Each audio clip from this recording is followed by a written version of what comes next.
Hey guys, good evening. Welcome back dito sa aking YouTube channel. Ang mainit nga po natin pag-uusapan para po sa gabing ito ay patungkol sa GMA Network na kanila pong ipinost. Pero ano kayang reason bakit tila kanila po itong tinanggal? So patungkol nga po kasi ito, collegiate records sa pangalan ng Tape Inc. Mukhang ready naman ang Tape Inc. na palitan ang kanilang pangalan. Pero sana ngayon na, hindi yung nag-iintay pa po sila ng siyam-siyam ka-OG.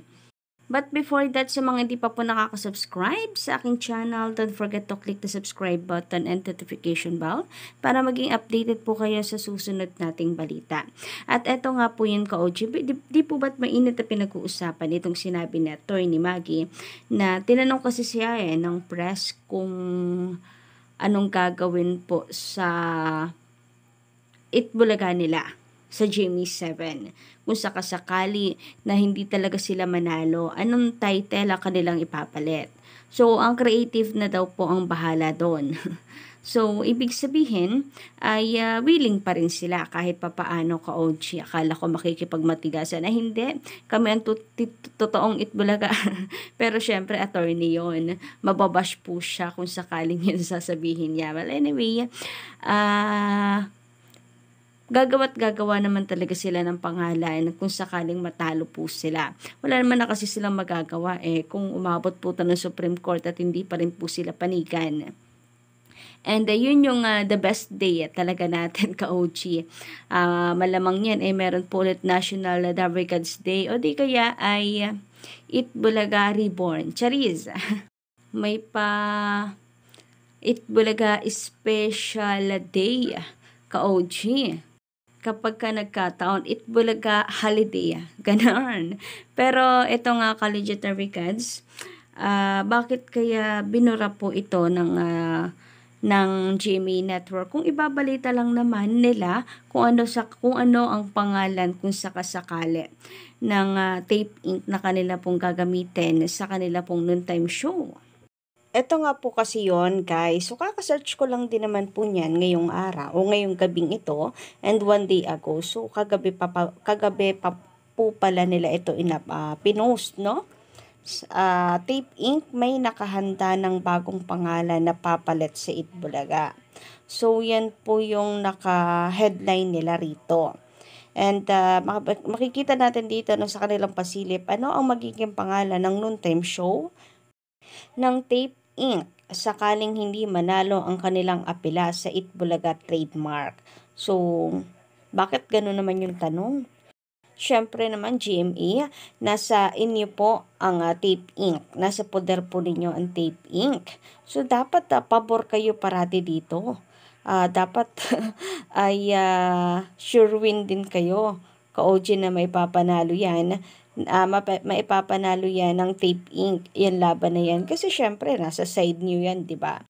Pero bakit naman sakaling hindi manalo? Ano, nawawala na ba kayo ng pag-asa? Charis. Well, maganda na rin yan, ano? Talagang nagbabalita lang sakaling manalo. Hindi manalo ang Tape Inc. Yan din naman na gusto pong naririnig ng Legit Records. Anyway, ang problema, bakit kaya anyari? Bakit kaya nakalagay dito sorry? Hindi mo na siya mapanood. Hindi mo na siya mabasa ka-OG. Parang dinilit nila or pinalitan ba nila ng title? O ano bang ginawa nila dito? Bakit parang private na po nila ka-OG? So basta kapag i-click nyo po yan, ito po ang lalabas. Sayang naman, ayaw magpabasa. Marami pa naman pong marites na curious ko nung ipapalit na title ng creative team ng Tape Inc. Pero for sure niyan, tahanang pinakamasaya na lamang din ang kanilang gagamiting title. Kasi hindi naman po masyadong nakakapag-isip ng maganda itong creative na naiwan po dito sa Tape Inc. Mas nakakainganyo pa nga po itong mga wordplay yan yung Master Joey De Leon. So kahit wordplay lamang po yun, kitang-kita po natin na pinag-isipan at yung pagiging henyo nitong si Joey De Leon. Pero dito sa creative team, wala nga daw pong mai-represent na unique na segment title pa daw kaya. So, syempre para di na mag-isip ng pinakamasaya na lang. Pero ayun naman sa ibang legendary gods, mas bagay daw yung tahanang pinapasara na. Anyway, speaking of Itbulaga Legendary gods, so tayo po ay nangunguna pa rin sa noontime show. Araw po ng Lunes, tayo po ay number 1 and December 13, number 1 po tayo ka-OG. And abangan po natin ang mga susunod na mga update patungkol po dito. Samantala kung ipineflex naman natin ang Nutam, ito naman pong kabila panay po ang flex sa Kantar na kung saan ewan ko kung saan nila nakukuha yun ka-OG, no? Kasi ang Kantar naman ay hindi na sila naglalabas po ng ratings kasi nga wala na po yung ABS-CBN. So, ewan ko guys. Pero masyado naman nilang kinakawawa ang TVJ sa kanilang update. 1% lang samantalang sila 2 digit. Well, may sarili talaga silang mundo. So, sa mundong yon sila po ang bida, kaya wag na po tayo magtaka. Samantala, sabi naman ni Sir Roy Michano Mokol, magandang gabi sa'yo. Dapat nga, sila muna ang gumamit ng titulong Itbulaga habang sila ay umaapila. Lahat ng paraan gagawin ni Garduque, mailusot niya lang ang laban. Tapos sasabihin niyang in bad faith yung pagkapanalo ng TVJ. Sa ngayon ang ginagawa ni Garduque, di ba? Gumagawa siya ng in bad faith. So ipinaglalaban nga po niya, parang ipinaglalaban nga po ni Attorney Mag. Hindi rin kasi talaga natin pinanood yung mismong interview or press con po nila.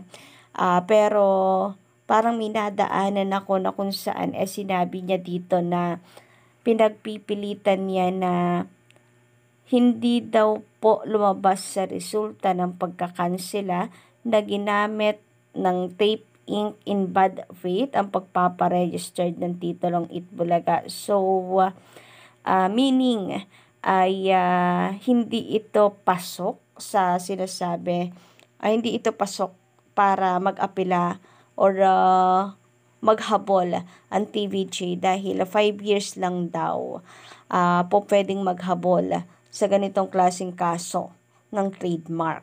Pero na lamang nga kung mapapatunayan na may bad faith, yun yung yun yung exemption. Pero, dito daw sa resulta, wala naman daw lumabas na in bad faith. So, hindi po pwedeng habulin ng TVJ. Walang in bad faith. Di ba yung inirereklamo po ng TVJ mulat sa pool ay ginagamit or pinaregistered nila in bad faith. Fraud, ganyan ka-OG. Kung may resulta sa pinaglalaban ng TVJ, ibig sabihin nyo na yon. Ito kasi yung pinaglalaban ng TVJ na pinarehistro in bad faith. So, since pinabura ng TVJ, ando na yon. Diba? Parang wala namang po masyadong logic doon. Anyway, sabi naman ni Sir Mel Gibbs Vergara, ayan, present ang ating mga legit subscriber. Shoutout sa inyo guys. Ang kakapal kasi ng mukha ng Tape Inc. Pati mga host na gamitin pa yung titulo ng Itbulaga.